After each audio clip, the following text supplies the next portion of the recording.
नमस्कार। आज हम इतिहास के एक ऐसे पन्ने को खोलेंगे जो हजारों साल पुराना है, लेकिन आज भी हमें सोचने पर मजबूर करता है। जी हाँ। हम बात कर रहे हैं सिंधु घाटी सभ्यता की, जिसे अंग्रेजी में इंडस वैली सिविलाइजेशन या IVC भी कहते हैं। बिल्कुल।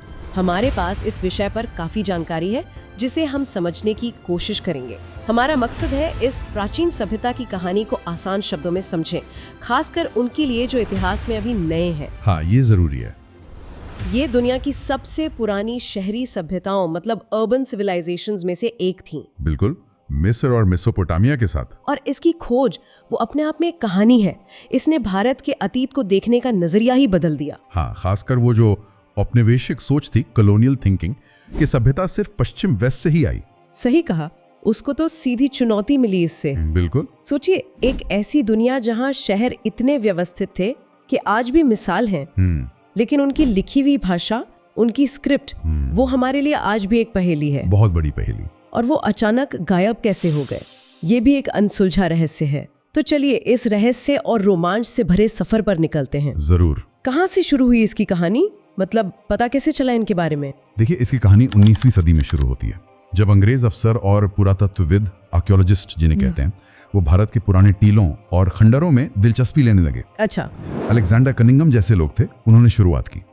उन्हें भारतीय पुरातत्व सर्वेक्षण ASI का जनक भी मानते हैं। लेकिन असली धमाका हुआ 1921 में। 1921 क्या हुआ था तब? कोई खास खोज? हाँ, दयाराम साहनी थे। उन्होंने पंजाब में रावी नदी के किनारे एक प्राचीन स्थल की खुदाई शुरू की। हड़प्पा, पहला नाम जो दिमाग में आता है। बिल्कुल। और उसके ठीक अगले ही साल 1922 में एक और थे, राखालदास बनर्जी, RD बनर्जी जी। उन्होंने सिंध में सिंधु नदी, इंडस रिवर के किनारे एक और विशाल स्थल खोज निकाला, मोहनजोदड़ो। मोहनजोदड़ो, मतलब एक के बाद एक बड़ी खोजें। बिल्कुल। और ये सिर्फ पुरानी ईंटें या बर्तन नहीं थे, ये पूरे के पूरे शहर थे। पूरे शहर? जी। इन खोजों ने भारतीय इतिहास को कम से कम 1500 साल और पीछे धकेल दिया। मिस्र और मेसोपोटामिया की जो प्राचीन सभ्यताएं थी, उनके बराबर ला खड़ा किया। ये तो बहुत बड़ी बात थी उस समय के लिए। बहुत बड़ी। इसने उस व्हाइट मैन्स बर्डन वाली सोच पर भी सवाल खड़े कर दिए कि अंग्रेज भारत को सभ्य, सिविलाइज करने आए थे। सही।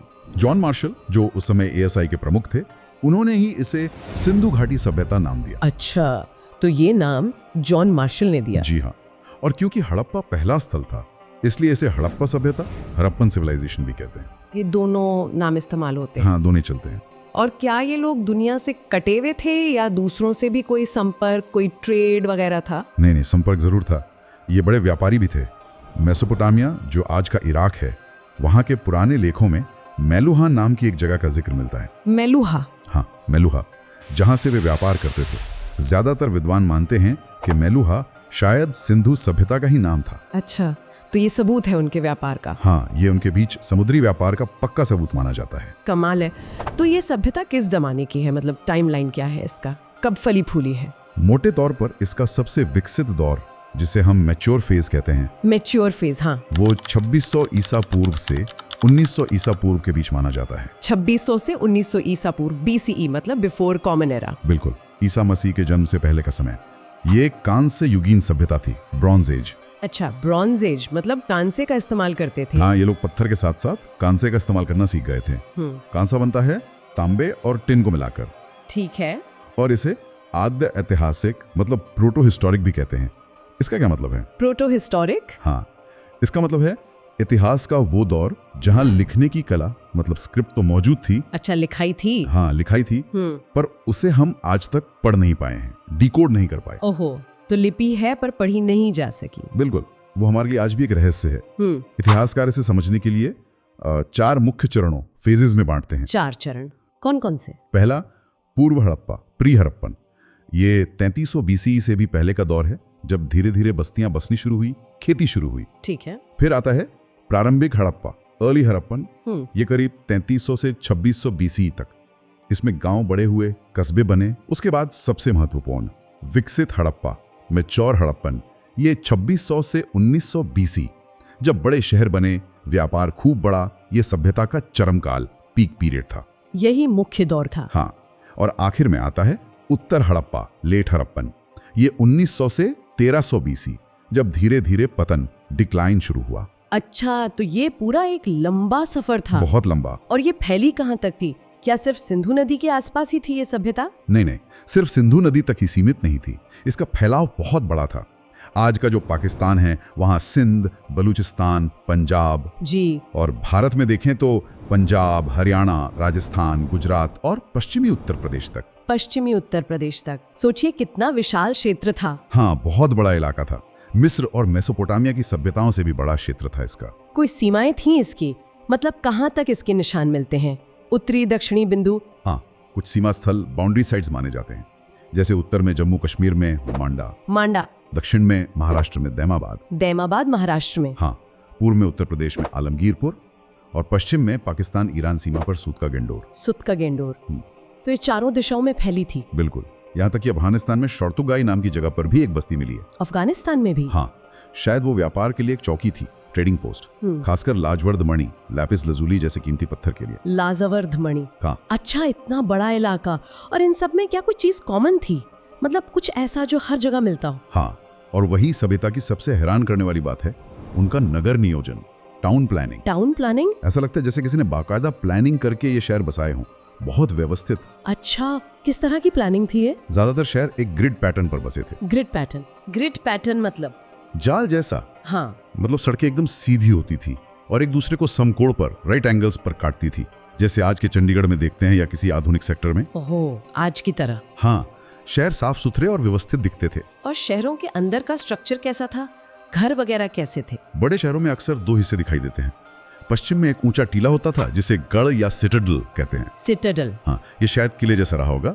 यहाँ शायद शासक वर्ग रहता था या फिर महत्वपूर्ण प्रशासनिक इमारतें होती थी। ठीक है, और दूसरा हिस्सा? और पूर्व में होता था निचला शहर, लोअर टाउन, जहां आम लोग रहते थे। ये कहीं ना कहीं दिखाता है कि समाज में शायद ऊंच नीच या वर्ग भेद था, सोशल स्ट्रैटिफिकेशन। समाज बटा हुआ था शायद। लगता तो है। हालांकि धोलावीरा जैसे शहर में 3 हिस्से भी मिले हैं, गढ़, मध्य शहर और निचला शहर। और एक जगह है चान्हुदोड़ो, वहां कोई गढ़ नहीं मिला। अच्छा, विविधता भी थी। हाँ, थोड़ी बहुत। और सुना है पानी की निकासी का इंतजाम भी कमाल का था, ड्रेनेज सिस्टम। कमाल का।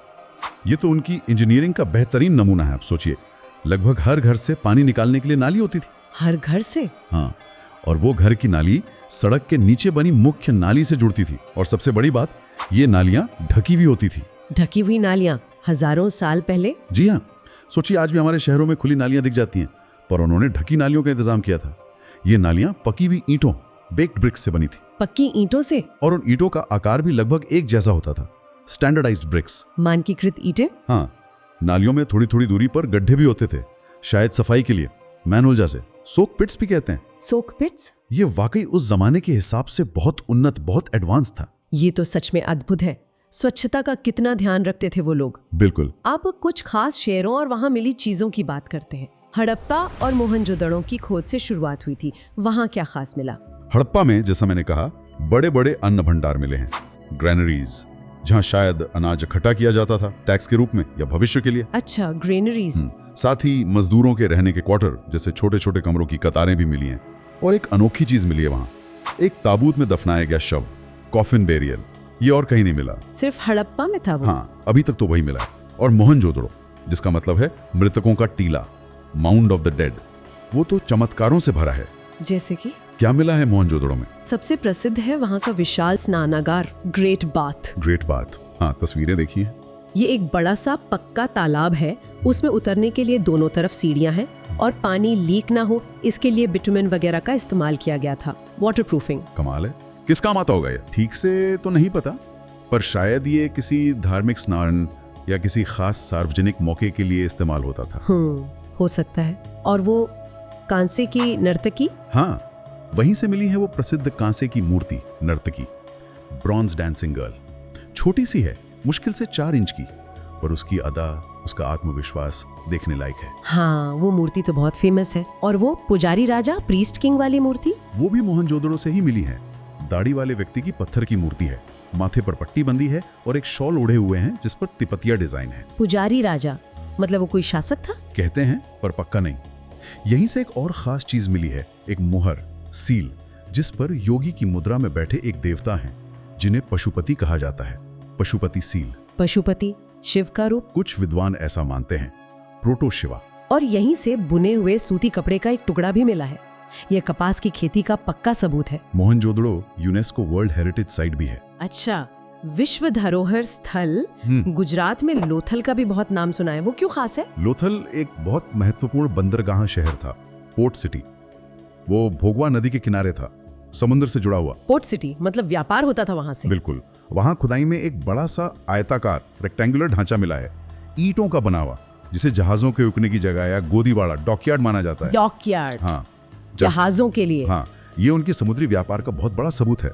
यहाँ मनके बनाने का कारखाना, बीड मेकिंग फैक्ट्री और चावल के अवशेष भी मिले हैं। चावल भी? हाँ।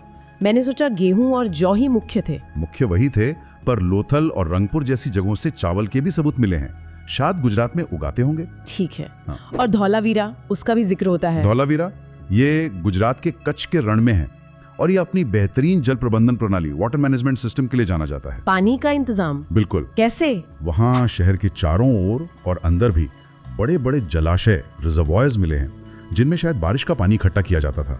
सोचिए, रेगिस्तानी इलाके में पानी बचाने का कितना बढ़िया तरीका। वाह, ये तो कमाल की इंजीनियरिंग है। और धौलावीरा में एक और अनोखी चीज मिली है, एक साइन बोर्ड जैसा शिलालेख। लकड़ी के तख्ते पर सिंधु लिपि के 10 बड़े बड़े अक्षर या निशान बने हुए थे। ये क्या था पता नहीं, पर यह अनोखा है। 10 बड़े अक्षर, काश पढ़ पाते। काश।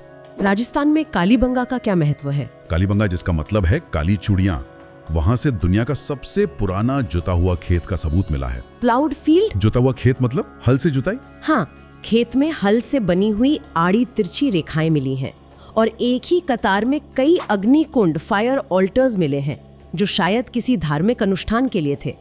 यहाँ ऊंट की हड्डियां भी मिली हैं। अग्निकुंड। और भारत में सबसे बड़ा स्थल कौन सा है? पहले मोहनजोदाड़ो माना जाता था। हाँ, पहले मोहनजोदड़ो सबसे बड़ा माना जाता था, पर वो अब पाकिस्तान में है। भारत में स्थित स्थलों में अब हरियाणा में राखीगढ़ी को सबसे बड़ा माना जाता है। राखीगढ़ी हरियाणा में? जी। हाल की खुदाइयों से पता चला है कि ये शायद मोहनजोदड़ो से भी बड़ा स्थल हो सकता है। यहाँ भी हड़प्पा और मोहनजोदड़ो जैसी ही चीजें मिली हैं, जैसे अन्न भंडार, सड़कें, नालियां, कब्रगाह। अच्छा, तो इन सब चीजों से उनकी अर्थव्यवस्था, इकोनॉमी के बारे में क्या पता चलता है? खेतीबाड़ी कैसी थी? खेती उनकी अर्थव्यवस्था का आधार थी, बैकबोन थी। सिंधु और उसकी सहायक नदियों की उपजाऊ जमीन, फर्टाइल लैंड बहुत मददगार थी। मुख्य फसलें कौन सी थीं? मुख्य फसलें थीं गेहूं, व्हीट और जौ, बार्ली।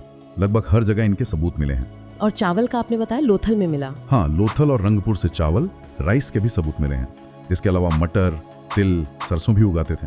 और सबसे खास बात, कपास। बिल्कुल, शायद दुनिया में सबसे पहले कपास, कॉटन उगाने वाले लोग थे। Cotton cultivation. कपास यानी सूती कपड़े का इस्तेमाल? बिल्कुल। मोहनजोदड़ो से मिला कपड़े का टुकड़ा और लगभग हर घर में मिली तकलियां, स्पिंडल वॉल्स, जिनसे सूत काटते हैं, ये बताते हैं कि कताई बुनाई बहुत आम थी। वीविंग। खेती के लिए औजार कैसे थे, हल वगैरह? देखिए, धातु का बना हल तो नहीं मिला है, पर कालीबंगा में जुते खेत के निशान मिले हैं और बनावली जैसी जगहों से मिट्टी के हल के खिलौने मिले हैं। मिट्टी के हल? हाँ, खिलौने। तो अंदाजा लगाते हैं कि शायद लकड़ी के हल, वुडन प्लाव का इस्तेमाल होता था, जो समय के साथ गल गए। कटाई शायद पत्थर के औजारों से करते थे। और सिंचाई, पानी कैसे देते थे खेतों को? सिंचाई, इरिगेशन के लिए नहरों, केनाल्स के ज्यादा सबूत नहीं है। शॉर्ट तो गई, अफगानिस्तान वाली जगह पर हैं कुछ सबूत, पर बाकी जगहों पर शायद कुओं और तालाबों से सिंचाई होती थी। कालीबंगा में एक ही खेत में 2 फसलें एक साथ उगाने का भी प्रमाण मिला है। अच्छा, डबल क्रॉपिंग। हाँ। और जानवर कौन से पालते थे? पशुपालन कैसा था? Animal domestication? पशुपालन भी आम था। बैल, भैंस, भेड़, बकरी, सुअर पालतू थे। और कुबड़ वाला सांड, वो बहुत दिखता है मोहरों पर। हाँ, कुबड़ वाला सांड, हम्प्ड बुल, शायद उनके लिए बहुत महत्वपूर्ण था। उसकी पूजा भी करते होंगे शायद। कुत्ते और बिल्ली भी पालते थे। हाथी और गैंडे से भी परिचित थे। उनकी मूर्तियां मिली हैं। और घोड़े, हॉर्स, उसका क्या स्टेटस था? घोड़े को लेकर थोड़ी बहस है। सुरकोटदा जैसी जगह से घोड़े जैसी हड्डियां मिलने का दावा है। मोहनजोदड़ो से एक टेराकोटा खिलौना भी मिला है, जिसे घोड़ा माना जाता है, पर यह सबूत निर्णायक नहीं है, कंक्लूसिव नहीं है। ज्यादातर विद्वान मानते हैं कि घोड़ा शायद उनके लिए बहुत आम या महत्वपूर्ण जानवर नहीं था, जैसा बाद में वैदिक काल में हुआ। गधों और ऊंटों का इस्तेमाल शायद परिवहन, ट्रांसपोर्ट और व्यापार में होता था। तो घोड़े पर सवाल है भी। हाँ, थोड़ा। खेती के अलावा और क्या करते थे? व्यापार का जिक्र हुआ था पहले, ट्रेड एंड कॉमर्स। हाँ, व्यापार बहुत फैला हुआ था और संगठित भी था। अंदरूनी व्यापार भी था और बाहरी भी। ये व्यापार किस पर आधारित था? पैसे थे क्या? नहीं, पैसे या सिक्के नहीं थे। ये व्यापार वस्तु विनिमय बार्टर सिस्टम पर आधारित था, यानी सामान के बदले सामान। अच्छा, बार्टर सिस्टम। तो फिर ये संगठित कैसे था बिना पैसों के? इसके कई सबूत हैं कि यह संगठित था। एक तो उनकी मोहरें, सील्स, ये शायद सामान के बंडलों पर लगाई जाती थी, पहचान के लिए या मालिक का नाम बताने के लिए। मोहरें। दूसरे, मानकीकृत बाट और माप, स्टैंडर्डाइज्ड वेट्स एंड मेजर्स। उनके बाट वेट्स ज्यादातर घनाकार क्यूबिकल होते थे और चर्ट नाम के पत्थर से बनते थे। बाट भी एक जैसे? हाँ, और उनका वजन अक्सर 16 के अनुपात में होता था, रेशियो ऑफ 16। जैसे 1, 2, 4, 8, 16, 32, 64 ऐसे। ये सिस्टम पूरे इलाके में एक जैसा था। 16 का अनुपात, ये तो बाद तक भारत में चलता रहा, 16 आने। बिल्कुल, शायद वहीं से शुरुआत हुई हो। और तीसरी चीज, उनकी एक जैसी लिपि, यूनिफॉर्म स्क्रिप्ट, जो पूरे विस्तृत इलाके में मिलती है। ये सब एक बड़े व्यवस्थित व्यापारिक नेटवर्क का हिस्सा लगते हैं। ये तो वाकई संगठित लगता है। और व्यापार कहाँ तक होता था? बाहर कहाँ तक? बाहरी व्यापार मेसोपोटामिया तक फैला था। मेलुहा का जिक्र मैंने किया था। मेसोपोटामिया के शहरों में सिंधु सभ्यता की बनी मोहरें मिली हैं। फारस की खाड़ी में दिलमन, शायद बहरीन, और मगन, शायद ओमान जैसे इलाकों से भी व्यापार होता था। क्या चीजें बेचते थे और क्या खरीदते थे? वो लोग शायद अनाज, कपास, सूती कपड़े, टेराकोटा के बर्तन, मनके, शंख, हाथी दांत का सामान, ये सब बाहर भेजते होंगे। और बदले में? बदले में कीमती धातुएं मंगाते थे, जैसे सोना, चांदी, टिन। सोना शायद दक्षिण भारत में कर्नाटक से या अफगानिस्तान, ईरान से आता था। चांदी और टिन अफगानिस्तान, ईरान से।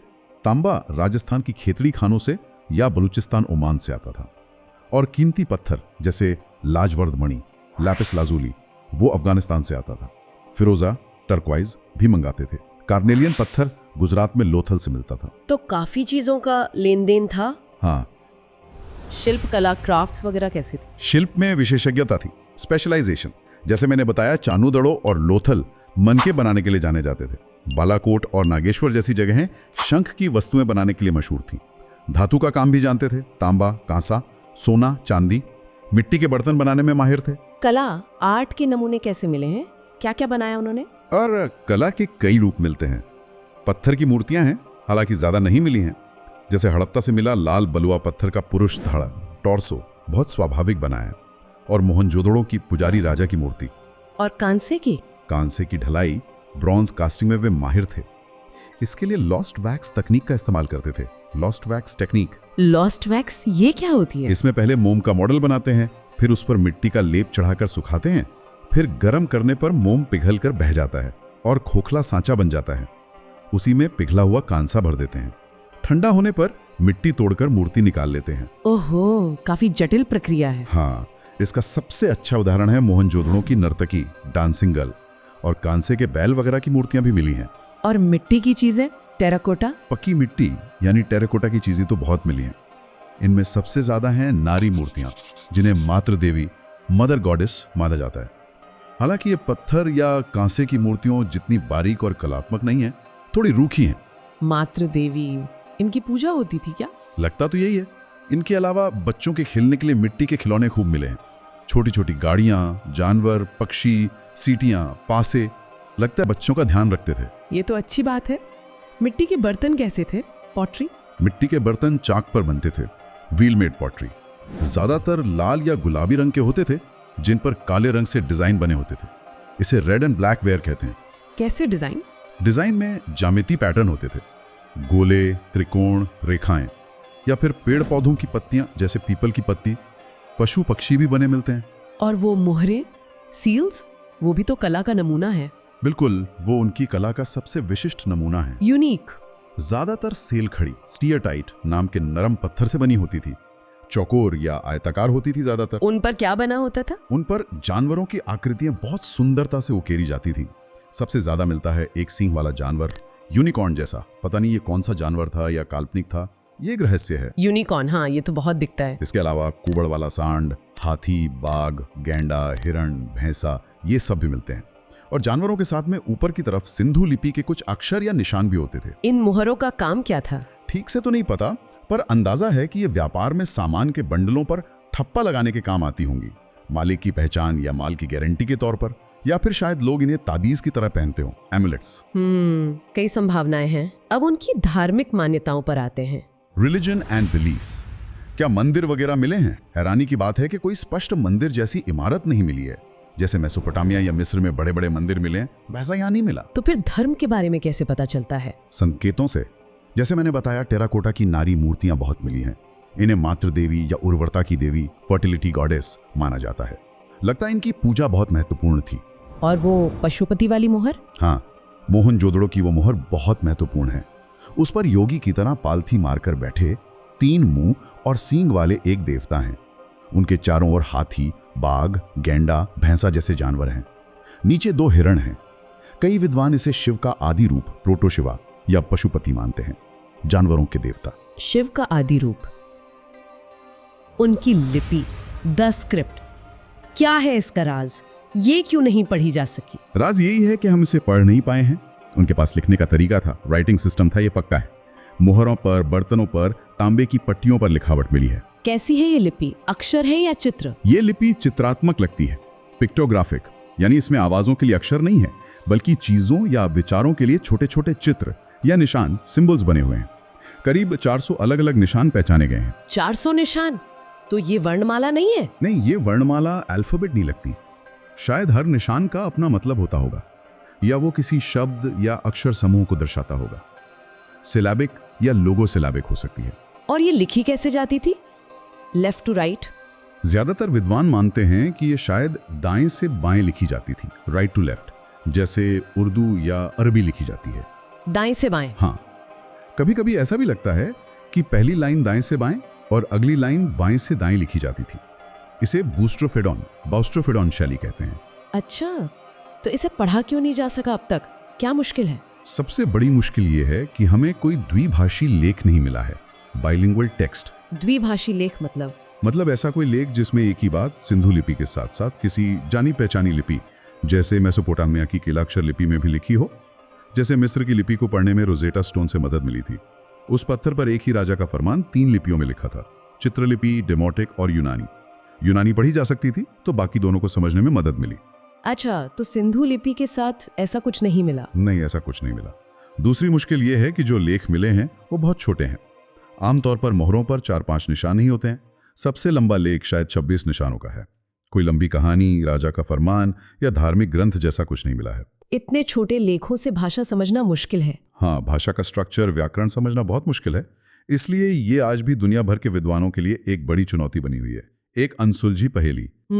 सच में पहेली है।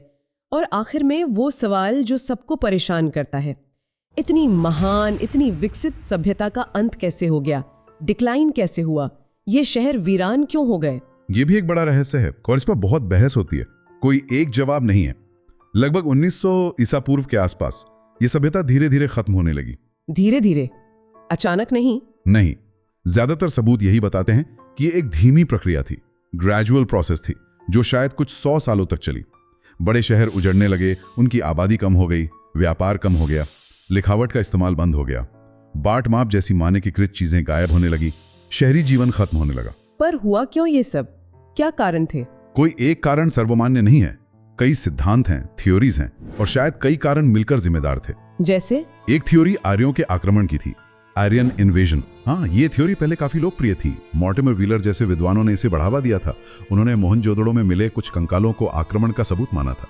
लेकिन अब ज्यादातर विद्वान इसे नहीं मानते। क्यों नहीं मानते? क्योंकि बड़े पैमाने पर लड़ाई या हिंसा के पुरातात्विक सबूत बहुत कम मिले हैं, हथियारों की कमी है, और जो कंकाल मिले हैं वो अलग अलग समय के हैं और जरूरी नहीं कि हिंसा से ही मरे हों। हाल की जेनेटिक स्टडीज पर भी बहस जारी है, पर वो भी सीधे आक्रमण की पुष्टि नहीं करती। तो आक्रमण वाली बात कमजोर पड़ गई। और क्या कारण हो सकते हैं? ज्यादा संभावना पर्यावरणीय कारणों, एनवायरमेंटल फैक्टर्स की लगती है। पर्यावरण मतलब? हो सकता है जलवायु परिवर्तन हुआ हो, क्लाइमेट चेंज।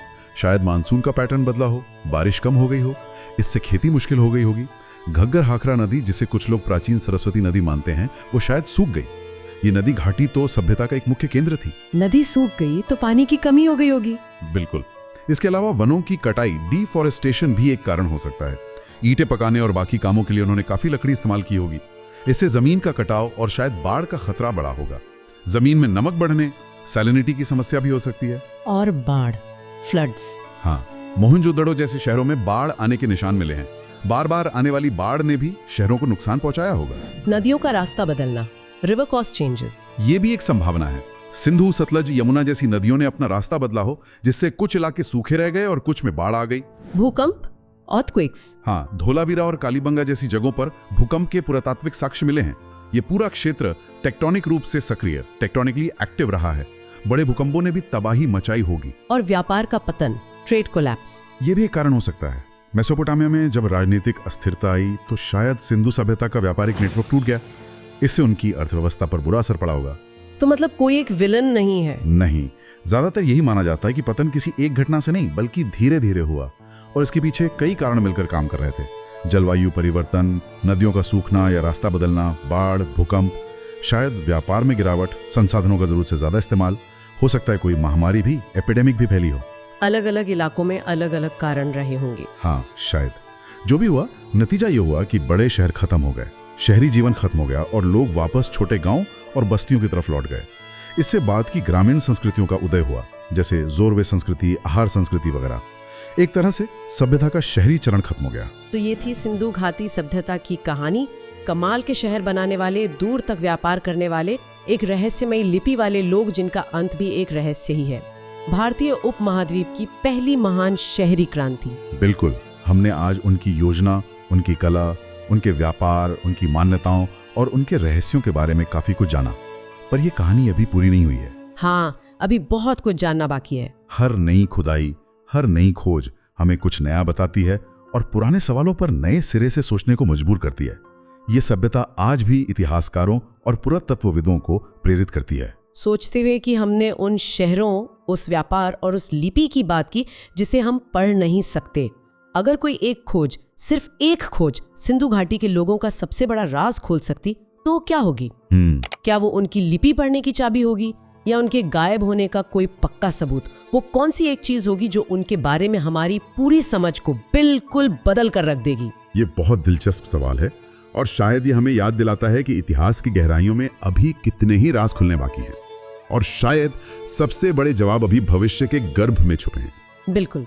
और इन्हीं सवालों के साथ हम आज की ये चर्चा यहीं समाप्त करते हैं।